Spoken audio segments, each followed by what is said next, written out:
हरे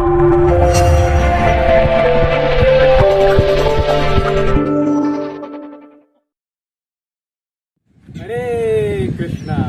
तो एक बहुत ही विशेष उत्सव आने वाला है और वो होगा फ्राइडे को, और वो है श्री कृष्ण जन्माष्टमी, जो कि हम लोग लेमन लैंग्वेज में बोल देते हैं जन्म अष्टमी। उस दिन भगवान का जन्म हुआ था और वो अष्टमी का दिन था ना, इसलिए जन्म अष्टमी। लेकिन असल में उसे जन्म अष्टमी नहीं कहते हैं, उसको कहते हैं अपीयरेंस डे या प्राकट्य दिवस, भगवान श्री कृष्ण का प्राकट्य दिवस, जो कि 19 अगस्त को है। और ये भगवान श्री कृष्ण अगर भगवान है तो उन्होंने जन्म क्यों लिया, ऐसा क्यों? तो सबसे पहले हम जानते हैं कि ये भगवान श्री कृष्ण कौन है और वो यहाँ क्यों आते हैं, और वो लीला, मतलब उनकी लीला में और हमारे कर्म में क्या डिफरेंस है, वो यहाँ आके करते क्या है। तो ब्रह्मा जी कहते हैं कि कौन है भगवान श्री कृष्ण? ईश्वरा परमा कृष्णा सच्चिदानंद विग्रह अनादिर आदिर गोविंदा सर्व कारण कारण।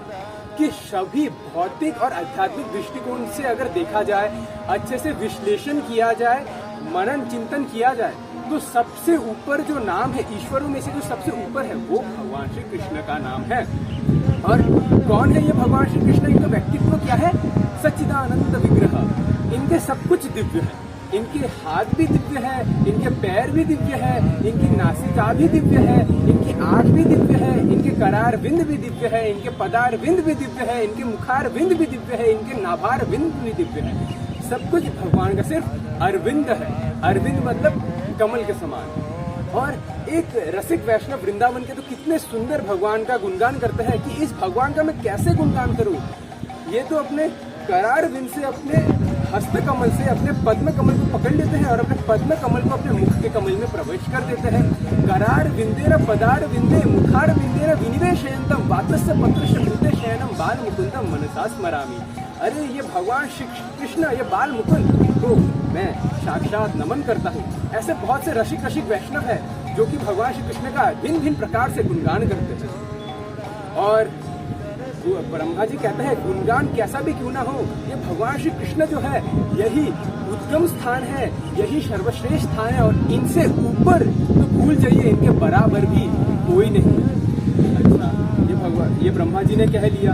अब ब्रह्मा जी कहते हैं कि शक्ति के दृष्टिकोण से देखा जाए, बल की दृष्टिकोण से देखा जाए, बुद्धि की दृष्टिकोण से देखा जाए, सुंदरता के दृष्टिकोण से देखा जाए, वैराग्य के दृष्टिकोण से देखा जाए, यश के दृष्टिकोण से देखा जाए, ब्रह्मा जी कहते हैं चार मुख में भरे हुए, चार बुद्धि के कारण, चार मुख से उदित होते हुए चार वेदों का मैंने पठन किया है, और इन भगवान श्री कृष्ण के ऊपर या इनके समान और कोई नहीं। और कैसे भगवान है? ये आदि पुरुष है। आदि पुरुष कैसे आदि है? अनादि। अनादि मतलब इनके पीछे और कोई कारण नहीं है। जैसे अगर मैं इस रॉड से अपने आप को मारूंगा तो नहीं, आप निश्चिंत रहिए, लेकिन मैं मारूं तो मेरे इधर पीड़ा पहुंचेगी। अब इस पीड़ा पहुंचने का कारण क्या है? ये रॉड। इस रॉड के पीछे का कारण क्या है? मेरा हाथ। मेरे हाथ के पीछे का कारण क्या है? मेरा मन के पीछे का कारण क्या? डिजायर। एक कारण के पीछे और एक कारण आता जा रहा है। लेकिन ये भगवान श्री कृष्ण जो है इनसे सब कारण उदित होते हैं, लेकिन इनके पीछे और कोई कारण नहीं है। सर्व कारण एकमात्र कारणम, ये तो ब्रह्मा जी कहते हैं। अच्छा, शिव जी क्या कहते हैं? शिव जी कहते हैं आराधना नाम अपि सर्वेशाम विष्णु आराधना परम तस्मात् परतरम देवी तदीयानम समर्चनम। भगवान श्री शिव जी कहते हैं हे पार्वती देवी, अगर सभी पुरुषों में से, अगर मेरी तरफ से देखा जाए, सभी पुरुषों में से जो आराधनीय, जो वंदनीय, जो पूजनीय अगर कोई पुरुष है मेरे हिसाब से, वो तो सिर्फ भगवान श्री कृष्ण ही है। वही आराधनीय, वही वंदनीय, वही पूजनीय पुरुष सिर्फ भगवान श्री कृष्ण। ये शिव जी कहते हैं। अच्छा, सूत गोस्वामी श्रीमद् भागवतम में क्या कहते हैं? सूत गोस्वामी कहते हैं यम ब्रह्म वरुणेन्द्र रुद्र मरुतः स्थुन्वन्ति दिव्यस्तवेर वेद संग पदक्रम उपनिषदोर गायन्ति यम समगः ध्यानवस्थितो तद्गतेन मनसः पश्यन्ति यम योगिनो यस्वन्तस्न विधु सुर असुर गणा देव्याय तस्मै नमः। जिनके हमने नाम लिए, यम ब्रह्म वरुणेन्द्र रुद्र मरुतः, ऑल द ग्रेट कंट्रोलर्स, सब क्या करते हैं? स्थुन्वन्ति, ताली बजाकर भगवान श्री कृष्ण का वंदना करते हैं। स्थुन्वन्ति दिव्यस्थवे, और वेदों में क्या कहा गया है? वेद संग पद क्रम उपनिषद और गायंती यम समगः। हर वेद में, हर संग में, हर उपनिषद में सिर्फ भगवान श्री कृष्ण का ही गुणगान है, उनके बारे में ही, उनका ही गुणों का गान किया जाता है। वेद संग पद क्रम उपनिषद और गायंती यम समगः ध्यान अवस्थितो तद्गतेन मनसः स्थुन्वन्ति दिव्यस्थवे। कि जो लोग ध्यान अवस्थितो, ध्यान में रहते हैं, पश्चिमती यम योगिनो, जो योगी, जो लोग ध्यान लगाते हैं, किसके ऊपर लगाते हैं? वो भगवान श्री कृष्ण के ऊपर लगाते हैं। और यशवंतस्न विधु सुरा सुरगना देव्याय तस्मै नमः। वो भगवान श्री कृष्ण जिसके प्रेम के लिए पूरी दुनिया तरसते है और जिसके क्रोध से पूरा ब्रह्मांड कांपता है, वो भगवान श्री कृष्ण को मैं साक्षात नमन करता हूँ। ये कौन कहता है? सूत गोस्वामी कहता है। अब इसको कंफर्म कौन करते हैं? इसको कंफर्म करते हैं सुखदेव गोस्वामी। सुखदेव गोस्वामी क्या कहते हैं? एते चमसा कला पुंसा कृष्ण अस्तु भगवान स्वयं इंद्रियानुव्याकुलम लोके मृदंती युगे युगे। अगर कोई सर्वश्रेष्ठ भगवान है वो तो भगवान श्री कृष्ण ही है, बाकी सब उनके अवतार या उनके कला है। कला मीन्स अवतार के भी अवतार। सुखदेव गोस्वामी कहते हैं नरसिंह देव भी भगवान है, वरादेव भी भगवान है, परशुराम भी भगवान है, मत्स्य अवतार भी भगवान है, ये सब भगवान है। लेकिन भगवान श्री कृष्ण स्वयं भगवान ही नहीं, वो भगवान है जिनसे सारे भगवान के अवतार हैं। अच्छा, ये तो हो गया भगवान का डिस्क्रिप्शन। अब वो भगवान इस भौतिक जगत में क्यों आते हैं? अब आपको पता होगा, बहुत ही फेमस श्लोक है जो कि भगवद गीता में भगवान खुद बताते हैं। भगवान कहते हैं परित्राणाय साधूनाम विनाशाय च दुष्कृताम धर्म संस्थापनाय थायर संभवामि युगे युगे। भगवान श्री कृष्ण 3 कारण देते हैं कि मैं क्यों आता हूँ। परित्राणाय साधूनाम, मैं साधुओं की रक्षा करने के लिए आता हूँ। अब आचार्यगण कहते हैं कि साधुओं की रक्षा अगर करनी हो वो तो नाम प्रभु भी करते, इसके लिए भगवान को आने की क्या आवश्यकता है? प्रहलाद महाराज को नरसिंह देव ने बस एक बार बचाया, नाम प्रभु ने। नरसिंह देव जब नहीं आए थे उससे पहले किसने बचाया था? प्रहलाद महाराज, नाम प्रभु ने बचाया। ध्रुव महाराज को किसने बचाया? नाम प्रभु ने बचाया। हरिदास ठाकुर को किसने बचाया? नाम प्रभु ने बचाया। द्रौपदी को किसने बचाया? नाम प्रभु ने बचाया। तो साधु संत की रक्षा करने के लिए तो नाम प्रभु ही कर सकते हैं, उसके लिए भगवान श्री कृष्ण को आने की क्या आवश्यकता है? भगवान श्री कृष्ण कहते हैं रुको रुको, दूसरा कारण भी तो है, दूसरा कारण सुन लो। भगवान श्री कृष्ण कहते हैं विनाशाय च दुष्कृताम, मैं दुष्टों का विनाश करने के लिए आता हूँ। अब दुष्टों का अगर विनाश करना हो वो तो एक भूकंप दिला दे, दुष्ट का विनाश हो जाता है। एक वोल्केनो इरप्ट कर दे, दुष्ट का विनाश हो जाता है। अभी मंकी पॉक्स, कोरोना वायरस, कितना कुछ आ गया है। उसके लिए भगवान को आने की क्या आवश्यकता है? रावण को मारने के लिए भगवान रामचंद्र को आने की क्या आवश्यकता है? भगवान रामचंद्र या भगवान श्री कृष्ण वो तो हृदय में परमात्मा रूप में बैठे हुए हैं, उधर से बटन स्विच ऑफ कर दिया, बस रावण मर गया। इतना क्या है कि भगवान आए, उसको मारे, सीता चली गई, ढूंढ रहे, वानरों को ला लिया, ऐसा क्या है? आचार्यगण कहते हैं दुष्टों का विनाश करना हो तो वो तो भूकंप या किसी आपदा भी कर दे। तो भगवान श्री कृष्ण कहते, और एक कारण मैंने बताया है ना, 3 नंबर कारण, वो कारण क्या बताया भगवान श्री कृष्ण ने? धर्म संस्था पुनाय थायर संभवामि युगे युगे, कि मैं धर्म की संस्था करने के लिए आता हूँ। आचार्यगण कहते हैं धर्म की संस्था भी करने के लिए भगवान को नहीं आना चाहिए। धर्म की संस्था तो महाभागवत श्रील प्रभुपाद जैसे भक्त भी कर सकते हैं। आप देखिए कितना बड़ा मंदिर है, किसने संस्था की? देश विदेश से लोग आते हैं इस टीओबीपी को देखने के लिए। किसके लिए आते हैं? भगवान श्री कृष्ण का दर्शन किसने फैलाया? धर्म को फिर से इसके कॉन्स्टिट्यूशनल पोजीशन में किसने लाया? श्रील प्रभुपाद। आप गणना कीजिए, भारत में कितने सारे हुए, रामानुजाचार्य हुए, मध्वाचार्य हुए, तुकाराम जी हुए, सूरदास जी हुए, कितने लोग साधु संत हुए। और अभी भी कितने लोग हैं? श्रील प्रभुपाद है, जयप्रकाश स्वामी महाराज है, और कितने साधु संत हैं, लोग उनकी संस्था करते हैं। तो आचार्यगण कहते हैं कि साधुओं की रक्षा तो नाम प्रभु कर दे, दुष्टों का नाश तो भूकंप जैसी आपदा कर दे, धर्म की संस्था तो बड़े बड़े संत महात्मा कर दे। तो इसके लिए भगवान को आने की क्या आवश्यकता है? तो भगवान श्रीमद् भागवतम में कहते हैं, अपने हृदय का जो एकदम पर्ची है ना वो निकाल के देते हैं भगवान श्री कृष्ण। कहते हैं भगवान श्री कृष्ण क्या कहते हैं? मैं क्यों आता हूँ? नारद मुनि को कहते हैं अनुग्रहाय भक्तानाम मानुषिम देहम आस्थितम भजते तदृशी क्रीड़ा यह श्रुत्वा तत्परो भवे। कि अनुग्रहाय भक्तानाम, जो भक्त अनुग्रह पूर्वक, दृढ़ता पूर्वक, निष्ठा पूर्वक मेरा भजन करते हैं, मग्न चित्त होकर मेरी आराधना करते हैं, बस उनके साथ आदान प्रदान करने के लिए मैं आता हूँ। अब मेरे अंदर भगवान के लिए कितना प्रेम है ये भगवान स्वयं तो नहीं देख सकते ना, उसके लिए भगवान को खुद आना पड़ेगा। अभी आपके माता के अंदर आपके लिए कितना प्रेम है ये आपकी माता मम्मी ही दिखाएगी। अब आप तो खुद से वो प्रेम व्यक्त नहीं कर सकते ना।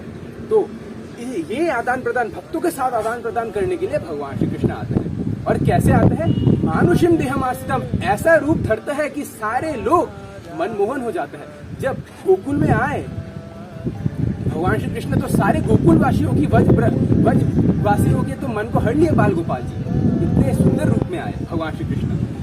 तो भगवान श्री कृष्ण बस दो कारण के लिए आते हैं, जो भक्त है उनके साथ प्रेम का आदान प्रदान करने, और जो अभक्त है, जो कम भक्त है, जो नौसिखिए है, जो अभक्त एथिस्ट है, उनका मन कैसे भी करके भगवान पर लगा दे, इसके लिए आते हैं भगवान श्री कृष्ण। अच्छा, लेकिन भगवान श्री कृष्ण यहाँ पर आके क्या करते हैं?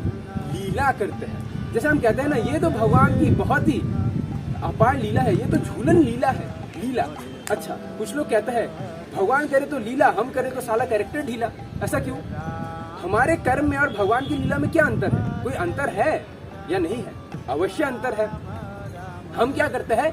अपूर्ण इच्छा की पूर्ति के लिए हम जो कार्य करते हैं उसे कहते हैं कर्म। देखिए, अब मेरा इच्छा हुआ कि मैं एक रसगुल्ला खाऊं, अब मैं रसगुल्ला खाने के लिए जो कार्य करूंगा, अपूर्ण इच्छा है, अब तक मैंने खाया नहीं है, अपूर्ण इच्छा है, तो उसको पूर्ति करने के लिए जो मैं कार्य करूंगा उसे कहते हैं कर्म। अब अपूर्ण इच्छा की पूर्ति करने करते करते और दो अपूर्ण इच्छा उठ जाती है। मान लीजिए आपका एक अपूर्ण इच्छा है, अब आप इसकी पूर्ति करते करते दो और अपूर्ण इच्छा उठ जाती है, उस दो की पूर्ति करते करते चार और उठ जाती है, उस चार अपूर्ण इच्छा की पूर्ति करते करते 8 और उठ जाती है। तो ऐसे करके अपूर्ण इच्छा की पूर्ति करते करते करते करते व्यक्ति क्या करता है?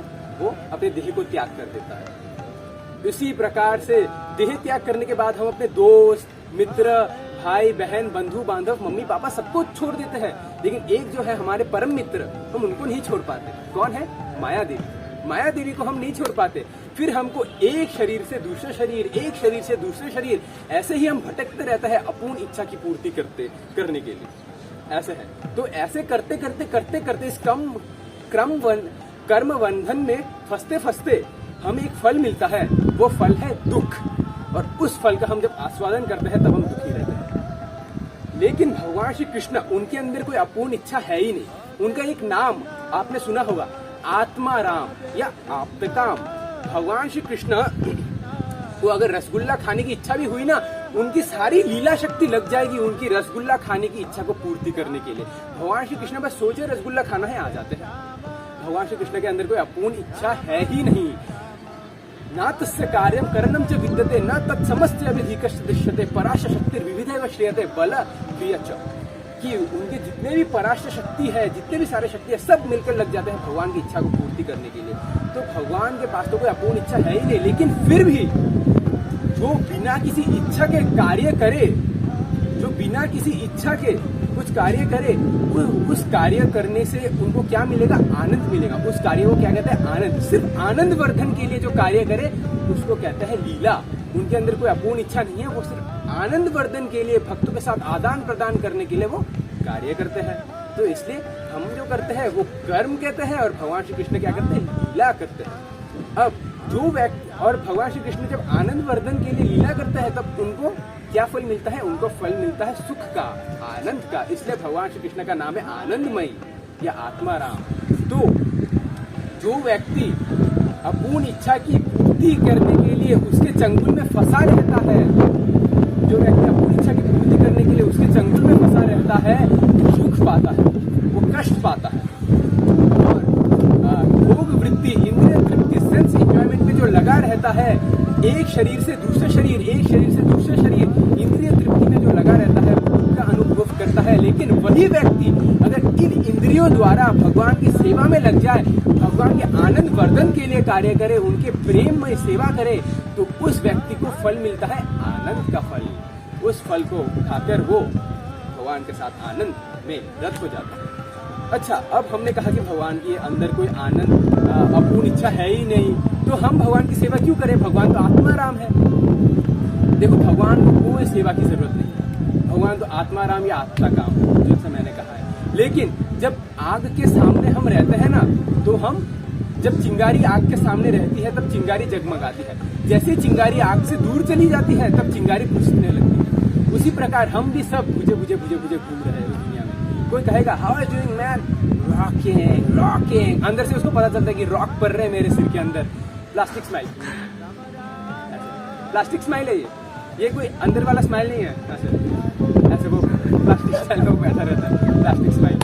तो इसलिए जब हम भगवान जो कि आनंदमयी है, जब हम उनकी सेवा करते हैं तो हम भी आनंदमयी हो जाते हैं। जिस प्रकार चिंगारी आग के सामने रहती है तो जगमगाती है, और जब आग से दूर रहती है तो बुझ जाती है, उसी प्रकार जब हम भी भगवान के सामने रहते हैं तो हम भी जगमगाते हैं, हम भी आनंद का वर्धन करते हैं। तो अब जब हम जन्माष्टमी में भगवान का आरती देखेंगे, जब आरती मीन्स अटैचमेंट, भगवान से ये प्रार्थना करनी चाहिए, हे प्रभु आपको तो जेल में प्रकट होने का बहुत ही इच्छा है ना, आप तो जेल में प्रकट हुए थे, कंस के जेल में, मेरा हृदय भी एक जेल है, काम क्रोध लोभ मोह मद मत्सर से भरा हुआ है, मेरा हृदय जेल है एक, कृपया करके आप इस जेल में प्रकट हुए प्रभु, आप हमारी रक्षा कीजिए, ये प्रार्थना हमें करनी चाहिए। और हम जब भगवान की आरती देखते हैं ना, तब हमें भगवान के प्रति अटैचमेंट उत्पन्न होती है, भगवान से कहना चाहिए हे प्रभु इस संसार के प्रति कितनी, वैसे ये तो टीओबी है, इसके प्रति तो अटैचमेंट रहना चाहिए, लेकिन जो भौतिक जगत है, जो इंद्र तृप्ति का काम है प्रभु,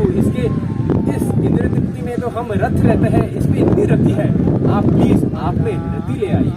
तो यह है भगवान क्यों आते हैं, और भगवान का कभी जन्म नहीं होता, भगवान कहता है जन्म कर्म क्षमे दिव्यम, कि मेरे जन्म और मेरे कर्म दिव्य है। जिस प्रकार हम कहते हैं कि सूरज, आज सूरज ने जन्म लिया, शाम को सूरज मर जाएगा, कल सूरज फिर से जन्म लेगा, शाम को सूरज फिर मर जाएगा, ऐसा होता है। जब सूरज रहता है, जब हम सूरज को देख पाते हैं तब भी सूरज रहता है, जब सूरज हमारी दृष्टि से ओझल हो जाता है तब भी सूरज रहता है। उसी प्रकार भगवान श्री कृष्ण जब हमारे सामने रहते हैं तब भी भगवान श्री कृष्ण होते हैं, और जब वो अपनी लीला समाप्त करके अपने धाम में चले जाते हैं, हमारी दृष्टि से इस भौतिक नेत्र से जब वो अंतर ध्यान हो जाते हैं तब भी भगवान श्री कृष्ण वहां रहते हैं। तो आप सबको जन्माष्टमी की हार्दिक शुभकामनाएं। Hare Krishna, thank you very much.